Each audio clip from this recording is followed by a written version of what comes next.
कौन कौन है प्लीज कमेंट करो everyone guys everyone good morning everyone guys सोर सोर दं कमेंट खालामदो दे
सोर सोर दं कमेंट खालामदो दे एवरीवन गाइस कौन है प्लीज कमेंट कीजिए ना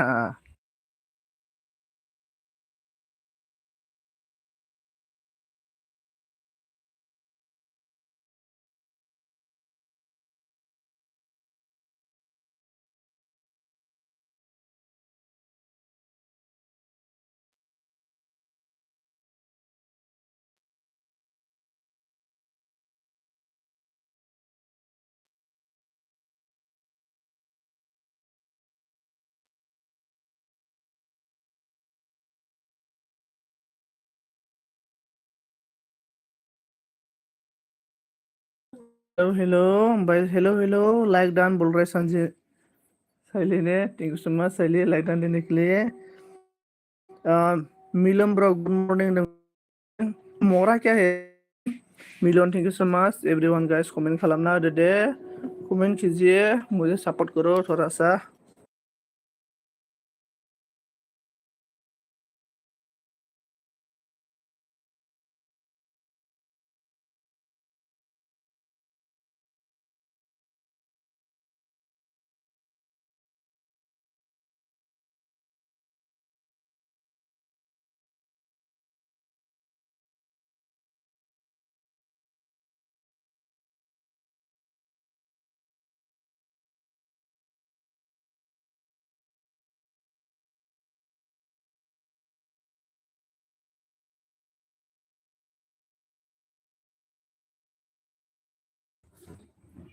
कमेंट कीजिए कमेंट एवरीवन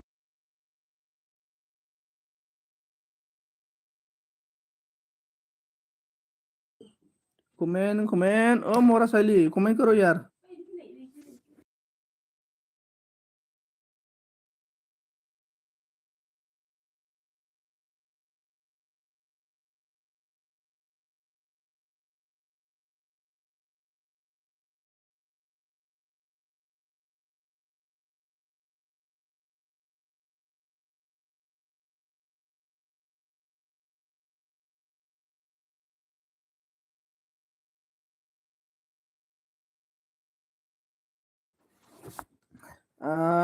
गुड मॉर्निंग शैली बाजे बोल रहा शैली तेरे को बाजी बोल रहा है मिलम ब्रो आर'नायाव बहा थांखोब्रा बेनिफ्राय किउ हास रे हो तुम नामदो आरोना ओमफ्राय गुड मॉर्निंग मिलन नामदो आरोना मुझे बुखार आ रहा है रे शैली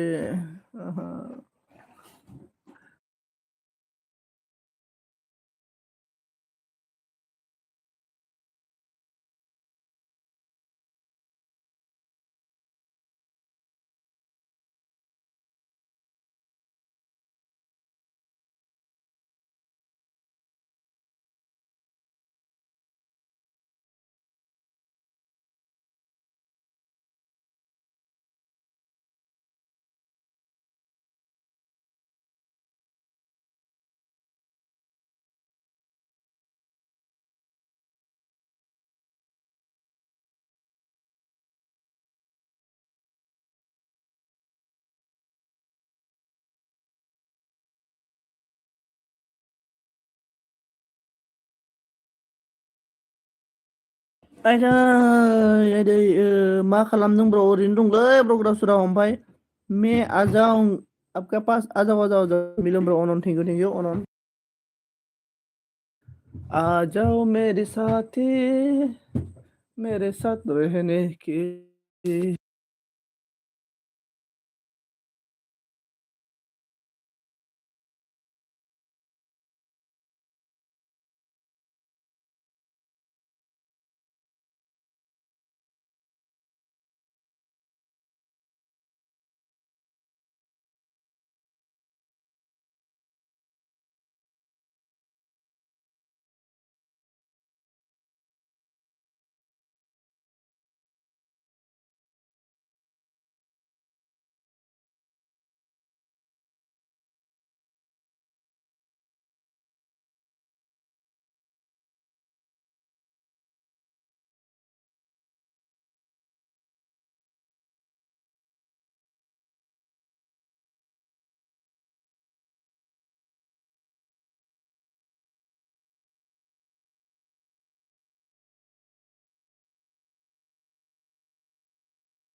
नहीं शैली आपका आपका आओ मंजिल आपको आपका आओ मंजिल संजीत मैं तो कल रात को भी आया था लाइक करो 9% है कमेंट कर लो कमेंट कर लो चले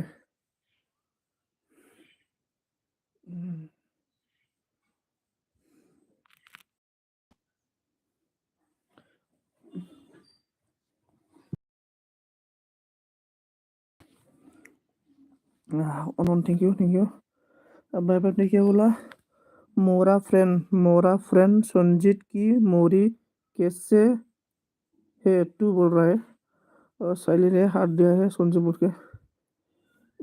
पूरा ठंडा लग रहा है मुझे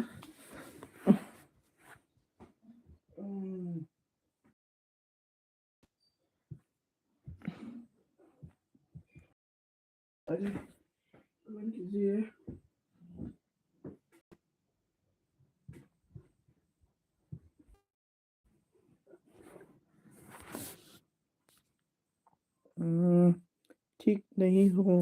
ठीक नहीं हूँ मैं बाय बाय बोल रहा है उसके गुड मॉर्निंग सबको संजीत की मोरी सो की दाना र' दे ब्र आं मोखां सुनो दे अके ब्र मोखां सुनो लागोर ओके ओमफ्राय कौन है एवरीवन गाइस कमेंट कीजिए गाइस लोग मेरा बहुत WT माइनस हो गया रे इसलिए मैं LB कर रहा है रे थोड़ा सपोर्ट कीजिए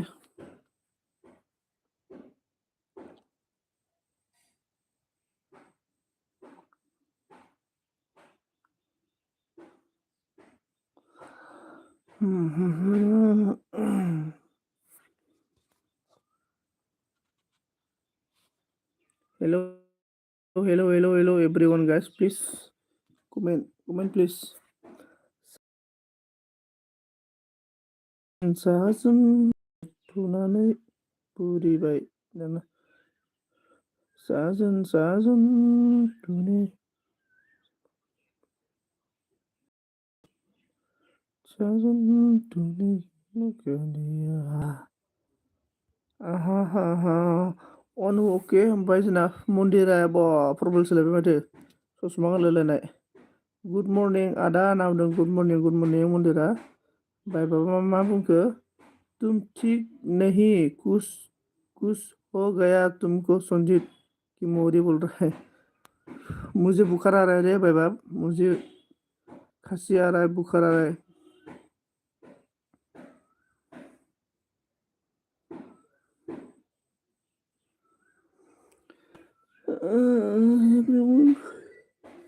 कमेंट कीजिएगा सब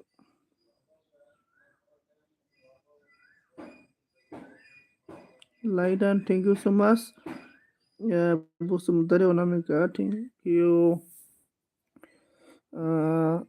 प्रेम है या किसी को समझ समझा नहीं आता वो फुंनि जाबायना लोंबाय दादा दाना फुंनि लोंदोंसो दिनै जायाखै आरोना दिनै गैया फुंनि लोंदोंसो हेलौ हेलौ हेलौ एभ्रिवान दों जोंना अनामिका बसुमतारी बाजै आरोना बाजै बेनिफ्राय साइला मा बुंखो क्या बताओ मैं को हो बात करते नहीं है मेरे से भाई बाप डरना सुनो दोस्तों कमेंट करो एवरीवन बा इतना परसेंट है लेकिन कमेंट नहीं करता है कैसे हो अरे हा हा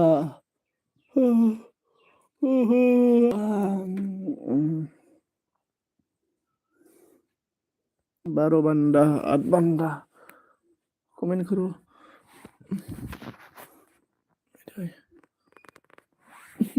कमेंट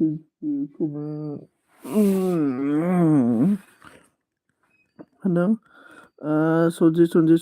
बोल रहा है सनजित खबरफोरा माबोरै दादा नों खबरा बारा मोजां नङालै लोमजां मोनदों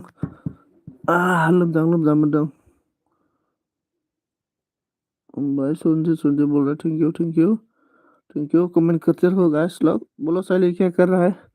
मन्दिरा सुबानि मा नोंलाय लोंखोना जाखो तुमसे बात कैसे करूं तुम दिन भर संजीत करते रहते आप बोल रहे नहीं भाई बाप साइली तुमसे बहुत ज़्यादा प्यार करता है साइली ना साइली भाई बाप तुमसे बहुत प्यार करता है और भाई बाप भी साइली को बहुत ज़्यादा करता है भाई बाप ने ऐसा बोला मुझे एक दिन मुझे कोई साफ करने के लिए ज़रूरी नहीं है और मेरी जगह में साइली को साफ करो ऐसा बोला इतना अच्छा है भाई बाप साइली तुमसे बहुत ज़्यादा प्यार करता है भाई जल्दी ठीक हो जाओ संजीत नाना साइली नों बिदानि जाबायलै दारा जायाखै आंनि जाया बियो टि लोंबाय दादा दाना टिजों माजों लोंखो मेथाइया मा मेथाइ जाखो आंहाथ' बोरमा माबा जाबाय बुन्दिया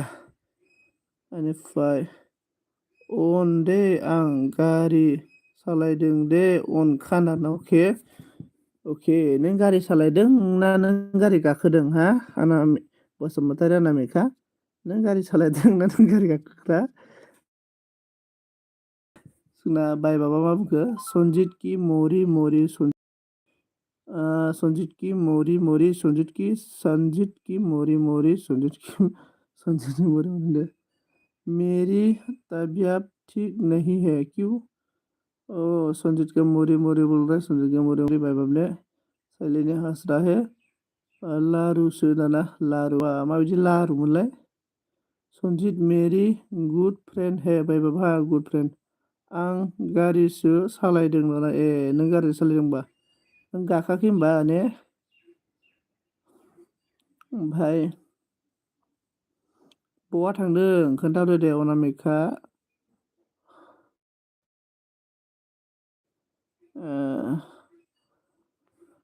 Como é que oh my gosh everyone guys comment कीजिए everyone guys comment के बीन्स हेलो हाउ आर यू बोल रहा है के ने आई एम और आप बोलो के आप कैसे हैं bye bye I miss you bye bye I miss you यार बोल रहा है बाय बाय को मिस कर रहा है बाय बाय और साइली शादी करो अच्छा मतलब जोड़ी अच्छा है आप लोग का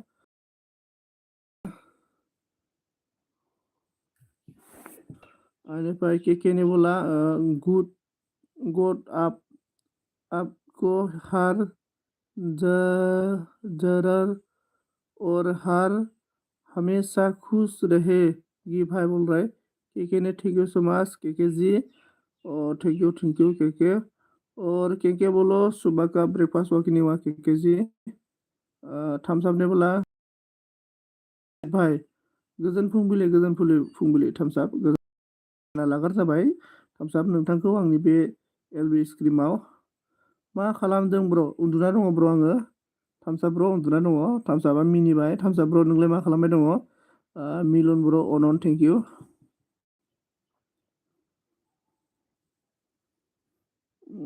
कमेन्ट खालामदो दे नेटा मानो थाबथादों 100% thank you 100% bye bye Sanjit okay साइले okay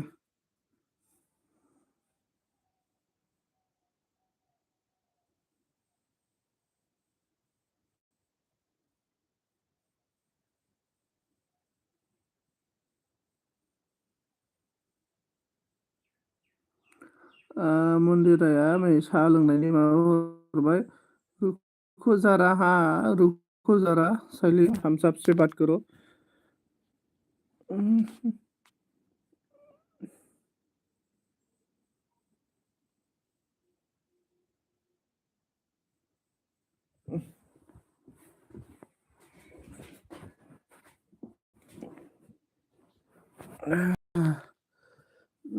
not miss you to नाम जरना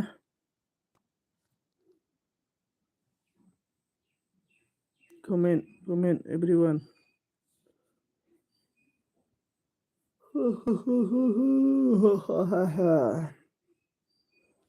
कौन कौन है प्लीज कमेंट करो थाम्स आप ब्रो लोगो जादे ना थाम्स आप ब्रो देखो मेरे के सब फ्रेंड हो जाओ थाम्स आप नानो थाम्स आप मिलियन ब्रो ने ब्लू बाय देङो थम्स अप ब्रो मे भी आपको भी ब्लू दे दिया है फ्रेंड हो जाओ my dear friend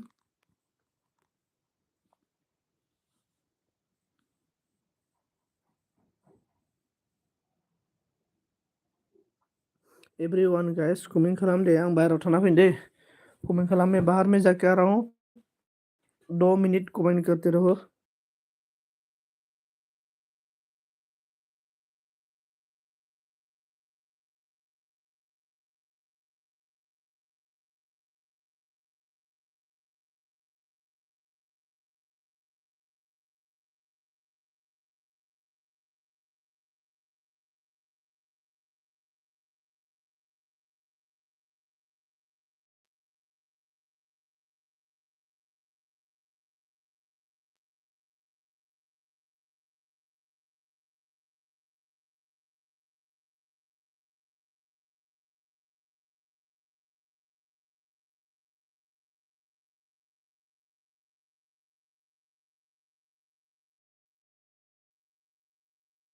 I know everyone guys ना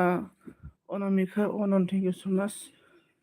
आथिंफोरा गुसु मोनजोबदोंलै आंखो गोजांदों ओमफ्राय जोंना मिलियन ब्रो ऑल डन ब्रो मिलियन ब्रो ऑल डन किया आपको थम्स अप ने मा जाखो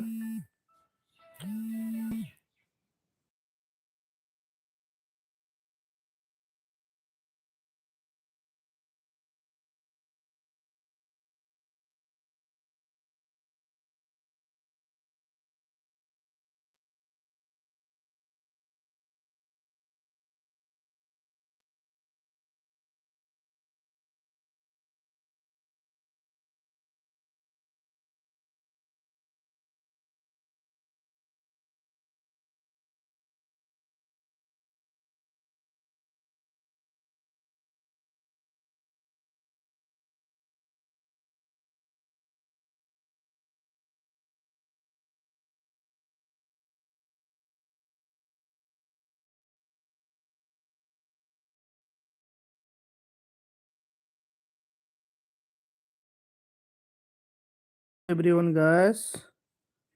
मा जाखो कमेन्ट माखोसो थम्स अप थैंक यू बोल रहा है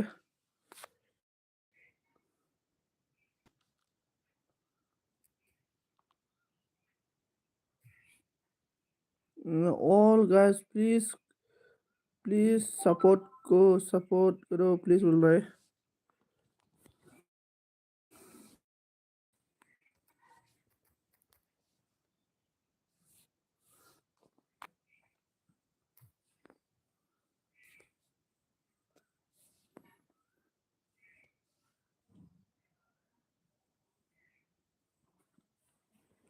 कमेन्ट कीजिए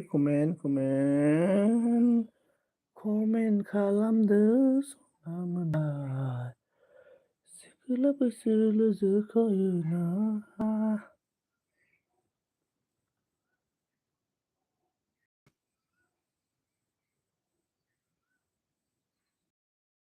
संजीत को सपोर्ट करो प्लीज गैस बोल रहा है थैंक यू सली ऑन कोई नहीं रे कोई भी नहीं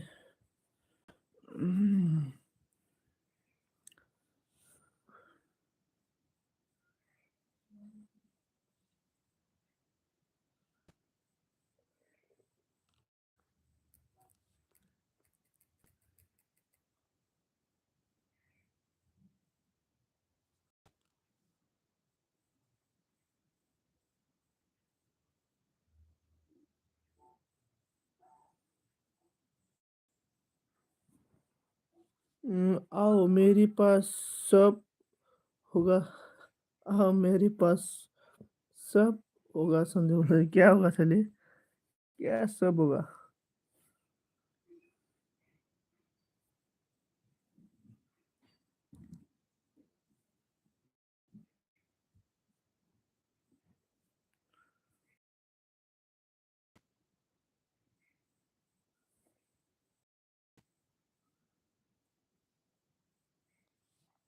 सब कुछ होगा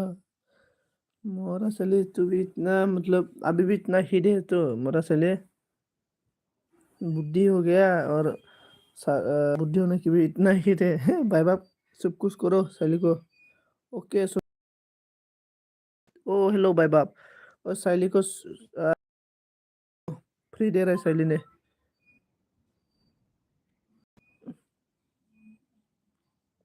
और इसके बाद बोला ओके सुनजी की मोरी लाइक डान साल्टे डाना सुमिदा लाइक डान thank you so much साल्टे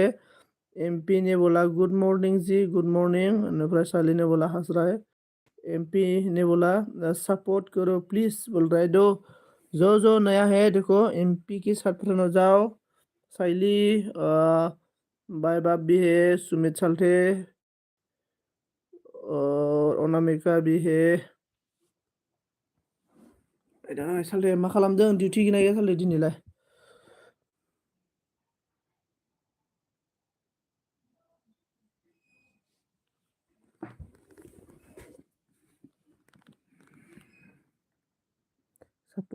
support everyone नाना आंखौ रायब्ला आं थाया लै साल्टे आंखौ रायब्ला आं थाया लै साल्टे ना सोर रायनोब्रा साल्टे सोर रायगोन ओइ साल्टेखौ रावबो रायनालै सुमित साल्टे को कोई किसी ने बुरा बोलो आंखौ रायब्ला आं थाया लै साल्टेनो इसके बाद रायगा ओमफ्राय जिसको ज्वाइनिंग करना है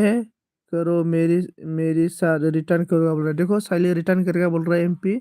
साइली को साफ कर दो मिलन ऑन देखो मिलन भी है मिलन के साथ भी फ्रेंड हो जाओ एमपी इसके बाद बाई बाप ने बोला सपोर्ट सपोर्ट देखो बाई बाप भी है बाई बाप के साथ भी फ्रेंड बनाओ बाई बाप भी सपोर्ट सपोर्ट बोल रहा है बाई बाप के साथ फ्रेंड बनाओ एमपी इसके बाद सुमित भी है आज घर पे रहेगा तू संजीत आज घर पे रहेगा तू संजीत हाँ चलिए मैं घर पे हूँ ओमफ्राय एमपी ने बोला सुमित ब्लॉक 18 सपोर्ट करो प्लीज बोल रहा है शैली बाजई आपको साफ नहीं करूँगा मैं बोल रहा है भाई बाप ने बोला मैंने संजीत की मोरी को ऑन किया है अच्छा मेरा नाम वो साहिल मेरा नहीं रे वो क्या बोला भाई बाप का आपका ही है एमपी ने बोला support support support Sumit support मांग रहा है एमपी ने आपसे ज्वाइनिंग ज्वाइनिंग बोल रहा है ज्वाइनिंग में मैं फेक आईडी से सपोर्ट करता था फेक आईडी से मत करो सुमित मोरा बोल रहा है एमपी ने बोला सुमित ब्लॉक 18 18 सब करो प्लीज बोल रहा है सुमित ब्लॉक 18 प्लीज सब सुमित चलते आपसे सब मांग रहे हैं हम लोग का एमपी ने एमपी निहल निहिस नीलिस एमपी नीलिस उइका ने उसमिकाया मा जाखो दे जाना फैला मानो होग्ला उसमिकाया उसमिकाखौ रावनिबो इलिभेन नुथाराखै आं दासाननैसो गुड ओके गुड बाय बाप वेरी गुड बोल रहा है और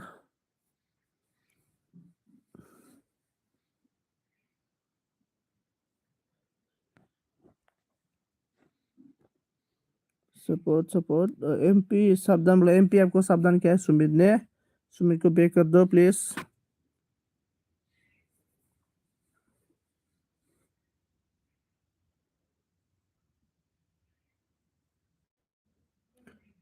not not not good I am not other bro की मोरी बोल रहा है ओके एमपी ने बोला सपोर्ट करो प्लीज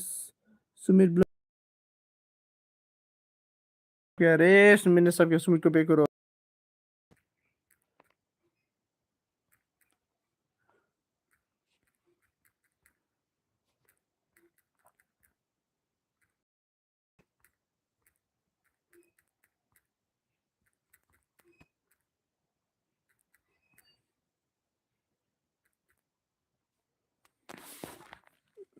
इसके बाद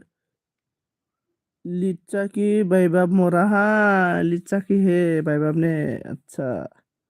इसके बाद भाईबाब सपोर्ट करो प्लीज बोल रहा है सपोर्ट प्लीज करो एमपी सपोर्ट किया है मोरा बोल रहा है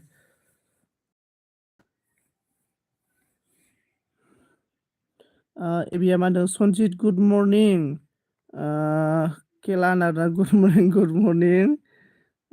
बेरेफुंजानि गुड मर्निं एबि बेरेफुंजानि बरायना लाग्रा जाबाय नोंथांखौ नोंथाङा खिगोना खियाखै हासुना हासुवाखै एबि थेवबो बरायग्रोबाय नोंथांखौ खिनाय हासुनायखौ दोनथ'नानैब्लाबो स्रायनो बे आंनि सन्जय गयारि लाइभ स्ट्रिमाव ओमफ्राय एमपिआ मा होनदों बाय बाब सपोर्ट सपोर्ट करो साइलिने हास्रा है सनजित गेसेरग्रा गेसेरग्रा होननांबायलै दाउला दाउ जानानै गेसेराबा बोरै जानांगौ एबि दाउला दाउआ गेसेरोलै गेसेरो खिंगुर गोनां जालायलायनाय आरोलाय लाइक दान 7 थेंक इउ स' माच एबि लाइक होनायनि थाखाय मा खालामबाय दं नों एबि खोन्थाहरदो दे नोंबो दाउला दाउआ गेसेरखानांगौ गेसेराबा जाया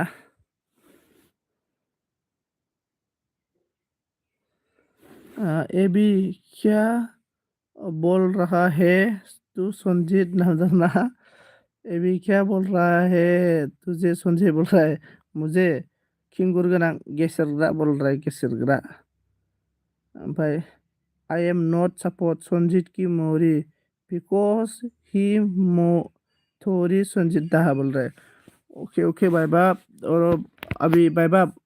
तो बोलो भाई बाप क्या कर रहा है अभी सुबह का ब्रेकफास्ट वर्क नहीं हुआ थम्स अप भी किधर चला गया रे थम्स अप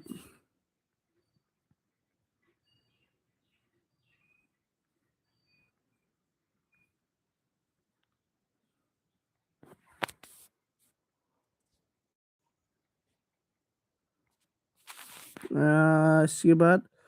बोला लाइकल' होनो फैबाय लांदार ओके ओके एबि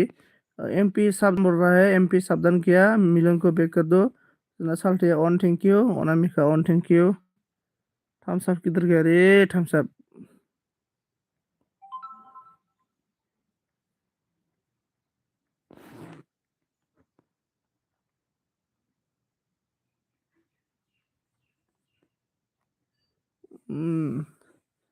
मेरे पास क्यों रहा है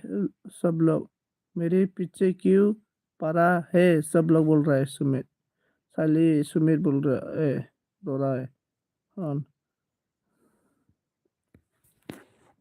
साइली और सुमित का जोड़ा अच्छा होगा रे बहुत अच्छा देख रहा है मैं मिलन ब्र अन थेंक यू जेबो खोनायाखै जेबो खोनायाखै आं भट होनोसो लाइन जादों आं खेला दावरावथार दाना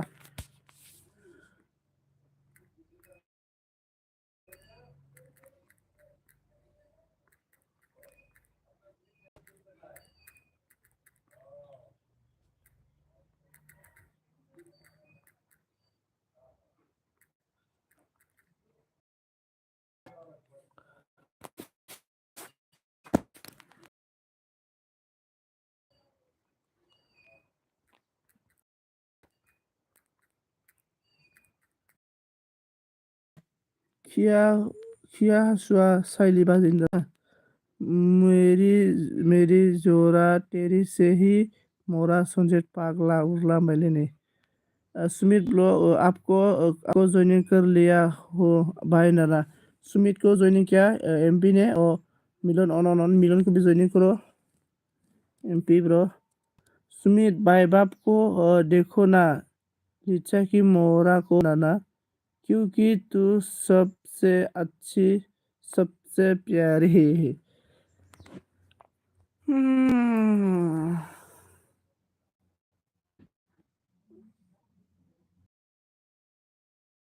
Abang Sunjit Query, जा माथुलाव लाइन हमदों दाना ओके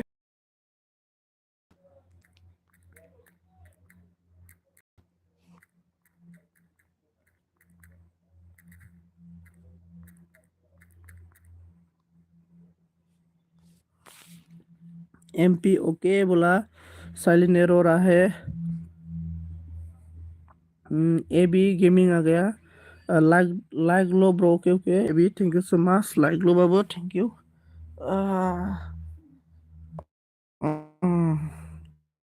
सुमित ब्लॉक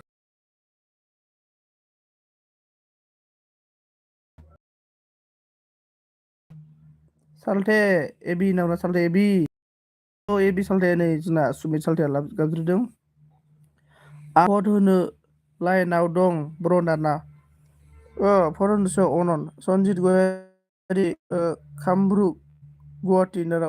कामरुप गुवाहाटिनिसो ए आदसा गुड गुड एबि फरायना लागार जाबा एबि मस्ट वेलकाम एबि मस्ट वेलकाम भाई बाबने बोला Sumit flight for सनजित Mauri Nana finger for सनजित मौरी दं अनामिका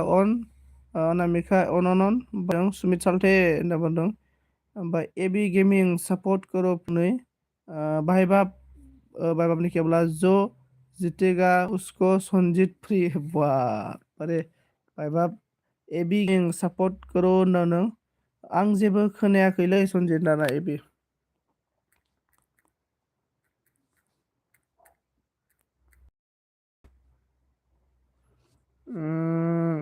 थाथ'दो दे एबि अके एबि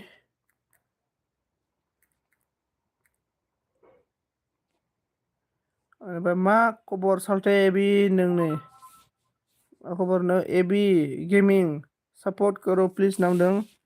I am busy today bye girlfriend आरोना एबि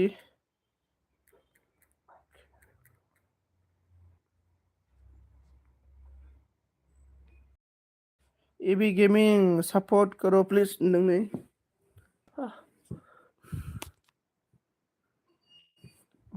comment it's be hi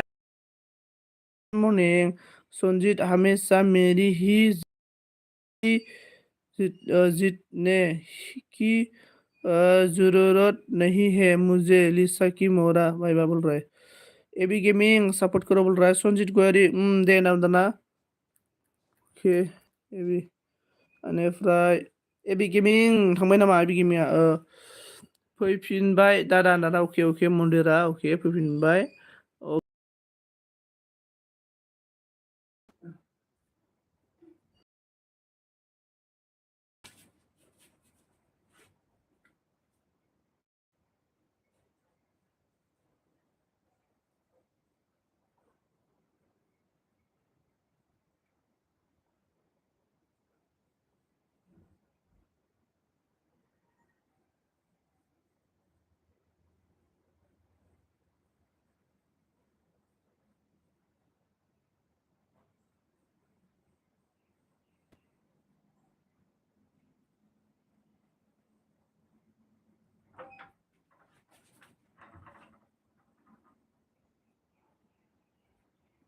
hold on thank you komen इसके बाद बाय बाय नाम दाना ओके सपोर्ट करो प्लीज बोल रहा एमपी ने अजना बोडो आवाखो बोडो में Good morning, bro. Good morning, good morning. Bodo maker, ABM all my friend. Bye bye. Okay, okay. Maybe bye bye. MPM को support करो please. साइलेमा को लिचा मोरा बाय बा लिचा कहाँ है बोल रहा है माबा जना रिटर्न प्लीज एमपी देखो इसको मिलन को रिटर्न कर दो मिलन को रिटर्न करो एमपी ने बोला साइली देवर्मा ब्लॉग सपोर्ट करो बाय एमपी को दिखाई नहीं दे रहा है क्या मुझे बोला संजय उससे ना ना कमेंट एवरीवन गाइस जो भी बंदा है कमेंट कीजिए सपोर्ट मी सपोर्ट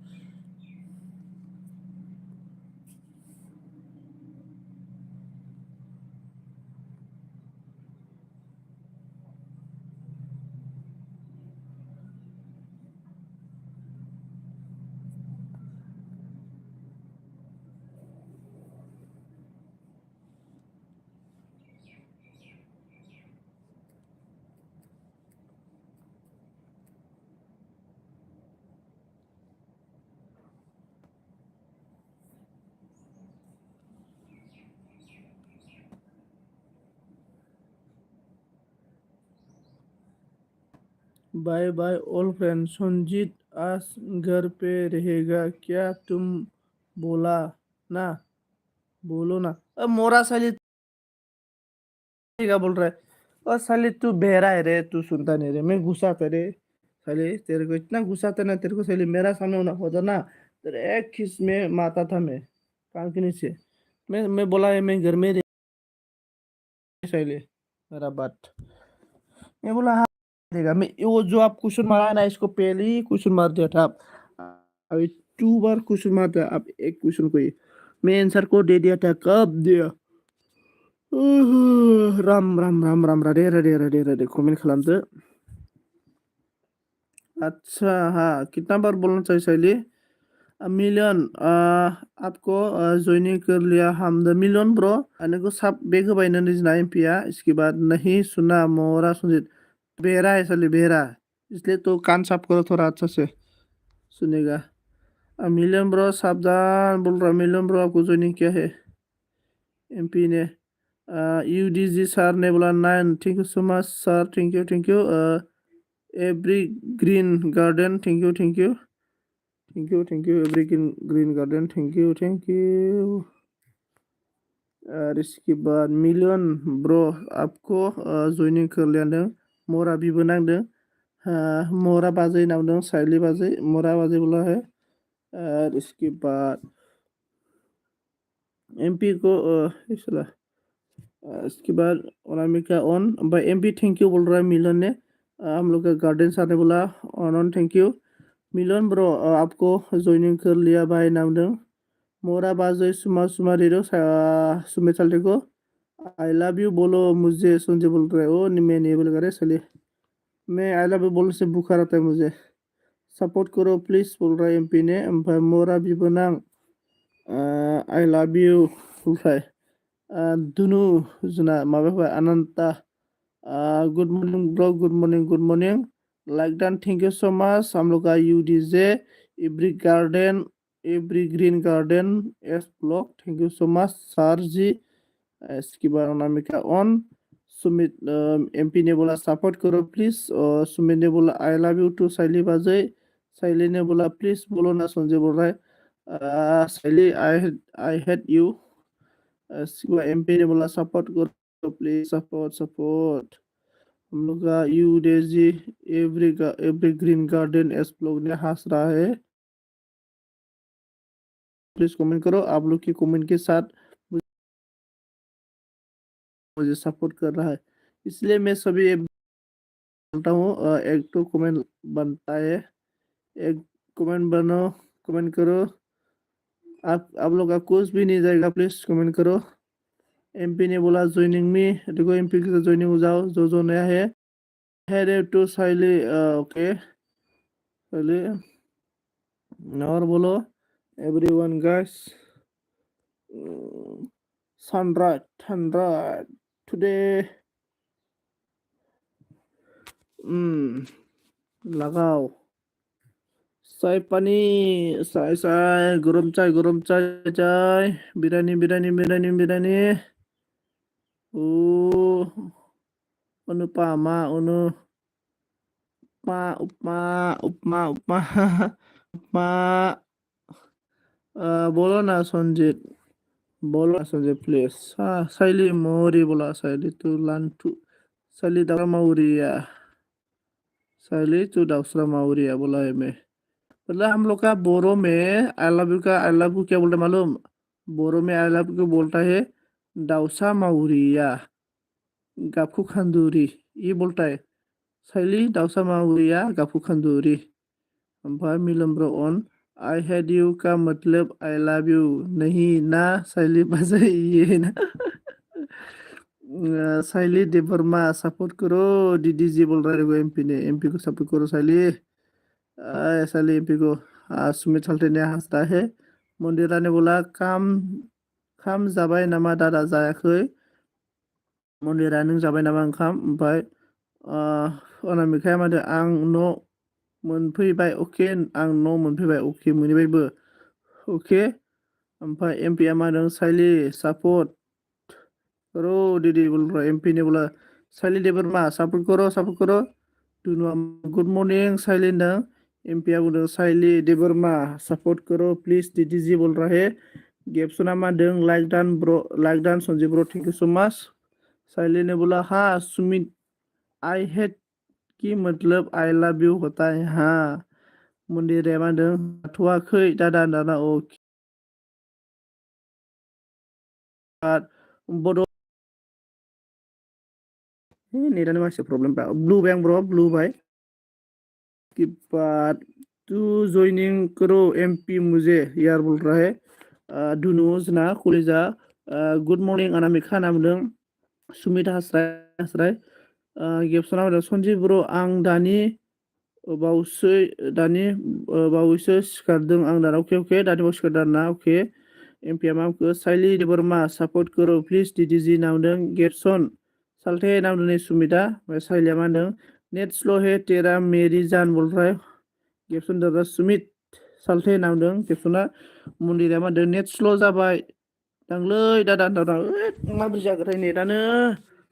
गरायफबनाय जायगाबाथाय बिदिनो नेट जायोनोलै गरायफबनाय जायगा बेनिफ्राय सापर्ट करो प्लिज दादा मा खबर गेप्सन साल्टे होनदों नै बाय बाय गाइस आं एलबि होबाय सन्जित ब्र अके गेप्सन ब्र अके बेनिफ्राय आं भट होनो फैदों सना फोन्दारना दाबो भट होआखै नामा बेसे मानसि लाइन दङ खोन्थाहरलाय अनामिका बेसे लाइन दङ साइलि बाजै सापर्ट करो प्लिज दीदी जी होनदों सापर्ट करो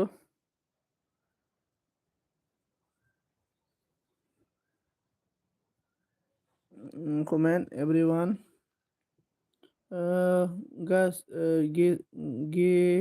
गासिबजोंबो गुड मर्निं गासैखौबो गुड मर्निं दों जोंना अनामिकाया भट होनो थाङा नामा दादा मन्दिरा आंना 3 तारिखआवमोन जोंना भटआ जोब्बाय 3 तारिखआवनोमोन जोंना भटआ यार बोलो ना सन्जित एमपी को साले तू बोलो ओमफ्राय मिलन ब्र'आ मा गो सन्जित आं अके मिलन ब्र' थेंक इउ रोजा रोजा साबायखर थेंक इउ सो माच थेंक इउ साइलिया मा होनदों उसे ज्वाइनिंग करो बोलो मोरा संजीव बोल रहा है एमपी ब्रो साइली को सपोर्ट करो साइली आपको बैग देगा बोल रहा है मन्दिराखौ लानोसै आं साल्टे नों मा होनो साल्टे मन्दिराखौ लानोसै आरोना नोङो दे साल्टे नायनायावथ' मिलायगोन सानैबो गोजा नोंनि गाननाय नोंनि जोमनाय गासैबो गोजा गाबनि सना होननाय जासिगोन साल्टे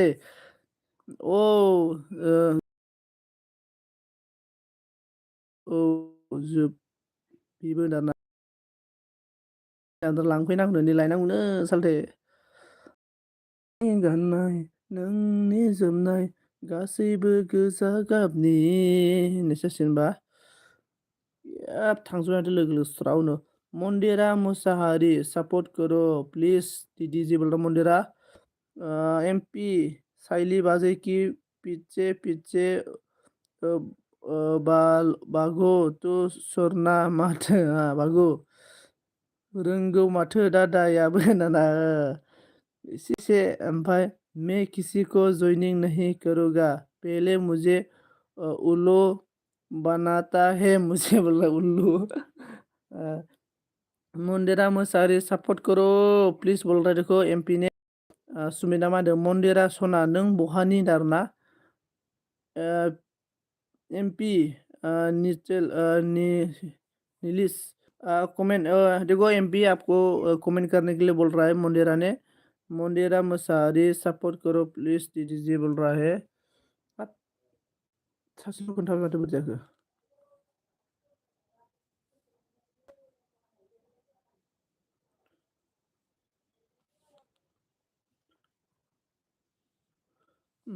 इसके बाद सालिना आस्राय एमपी ने सपोर्ट करो बोल रहा है मंडेरा मा होनदों आं बर्मानि सुमित बर्मानिसोना नोङो बाक्सा बर्मा बर्मा आं बर्मा थांखांबायथ' एमपिया मा होनदों मन्दिरा मोसाहारि सापर्ट करो प्लिज दिदि जी होनदों मन्दिरा ओमफ्राय सालिया मा होनदों एमपि टु इउ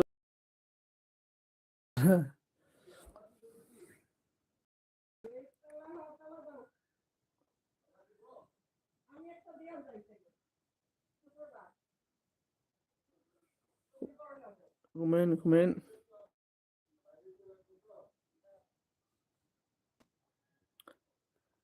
सोर सोर दङ ओमफ्राय सुमिता मा बुंखो आंजों फैदो मन्दिरा सना सैमा अरलाय होनोसै आरोना सैमा अरलाय होनोसैनो सुमित सालथे ओमफ्राय साइलिया मा होनखो बाय बाय ऑल फ्रेंड बाय बाय बोल रहा है बाय बाय दो बोल रहा है साइली इतना जल्दी किया किधर जा रहा है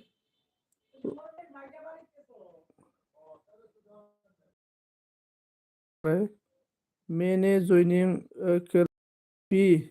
बोल रहा है ओए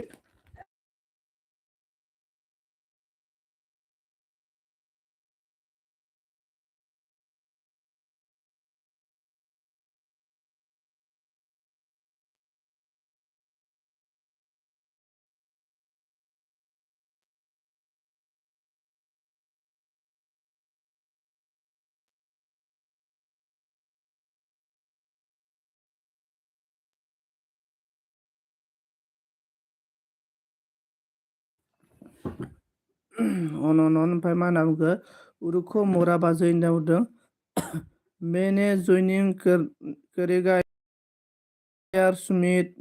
संजीत आई लव यू नहीं बोला मुझे साइली आई लव यू ओए सुनो सुनो साइली मैं कल साइली का एल्बम में गया था ना तो मैं साइली को बोला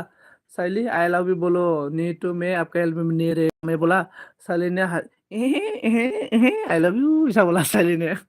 कल इतना हंसा ना मुझे बोल के आई लव यू बोला रहे चुप चुप के साइली ने ओमफ्राय एपी ने अके होनदों अके अके ओमफ्राय जयनिंनि एमपि के साथ जयनिंग करो जयनिंग करो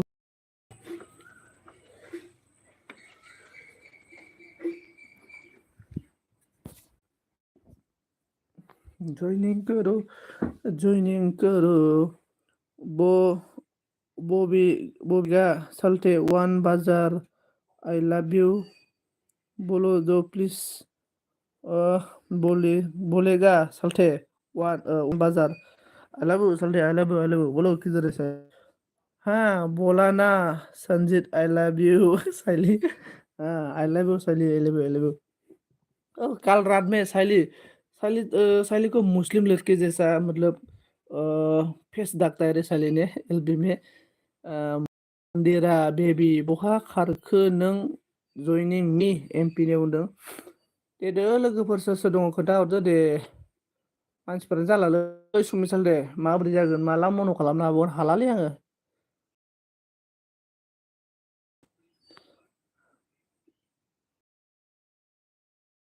parsley, parsley, parsley.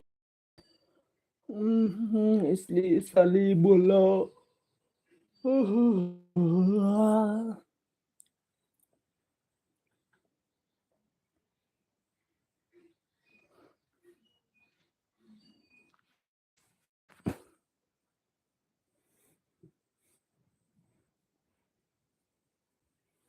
Comment. रावबो गैला माथो. दोननोसैलै रावबो गैला. आरो दे 5 मिनिट. Only 1 minute. रुको. कोई भी नहीं रे. मैं किसकी तरह देखा तो बोला संजीत. वो मुस्लिम लड़की जैसा देखा है कल.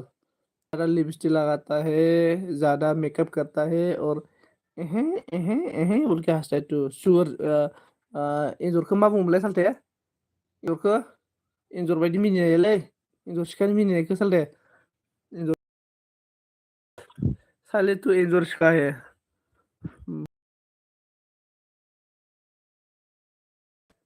बायगाना बिरु साइली बाजै संजीत लव यू बोला दिया. हैप्पी बोल रहा है. एन्जर सिखा साइली.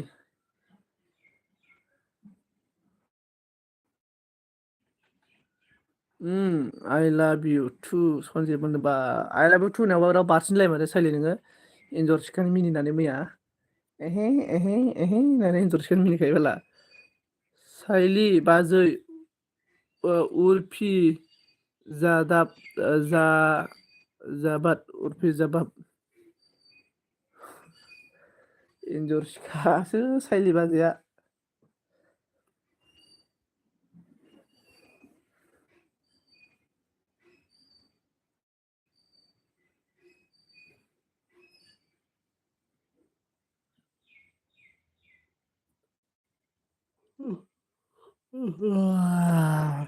सिलायबायलां रावबो गैया माथो कमेन्ट खालामग्रायानो.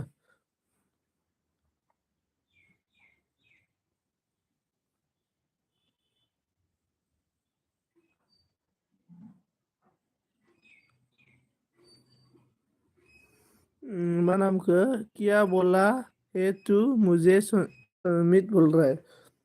उर्फी जाबाद. सुआ में एन्जर. सुआ माने एन्जर. एन्जर नंबावासैबो एन्जर सिखाबावसो. बाखुरारा मोनामा होमबा सालथे एन्जर सिखाया. बबिता को बोल दूंगा मैं सुमित होनदों. साइली बाजै एन्जर सिखा बाखुरारासो मोनामो बे साइलिया सालथे.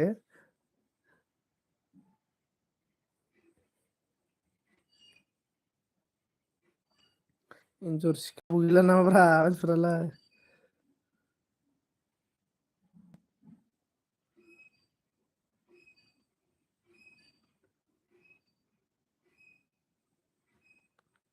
मालायफोरालाय मिलियन साबसक्राइबार साब थाङोब्रा. जोंनाबो थाङोला. साइली बाजै दामिनिबाय. साइली ने रो के बाय बाय बोल रहा है. रुको मत बाजै प्लीज. हाँ मत जाओ. रुको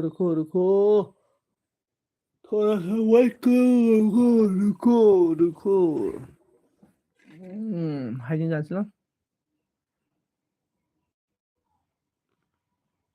साइली बाजै जास्ट फानि हा. खालि जास्ट फानि थांखोनामाखै बिगुरा साइलिया. एन्जर सिखाया. सालथे नों साइलिखौ माबायदि नुयो देलाय खोन्थालाय. गावनि नाम लाबाय थाबानो फैगोन इयो सालथे. साइलिखौ नों माबायदि नुयो जेनेबा नोंनि हिसाबाव आरो ना मडेल टन माबाफोरखौ आरो ना माबायदि नुयो खोन्थाहरलाय सालथे.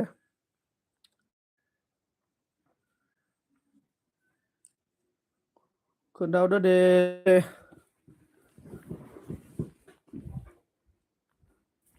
माबायदि नुयो.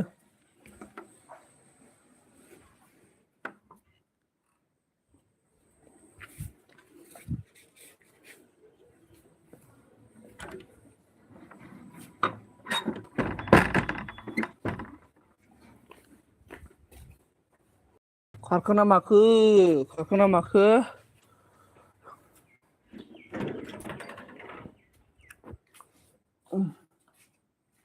हालखोना माखो खोन्थाहरदो दे।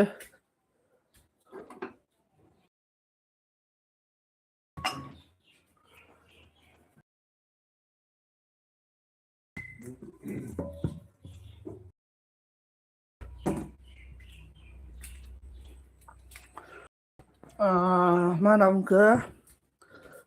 रावबो गैला सालथे गैलालै सालथे दोननोसै र' सालथे दे दोननोसै होमबालाय थेंक इउ स' माच साइली क्या बोला तू ना सुनजित बोलो मुझे ना साइली सामको बोलेगा रावबो गैलालै थेंक इउ स' माच सुमेल सालथे थेंक इउ स' माच बाय बाय लोगोफोर बाय बाय बाय बाय बाय बाय सालथे बाय बाय दै सालथे सालथे लास्ट कमेन्ट सालथे लास्ट कमेन्ट सालथे लास्ट कमेन्ट साइली बाजै सो बिउटिफुल हाँ बाय बाय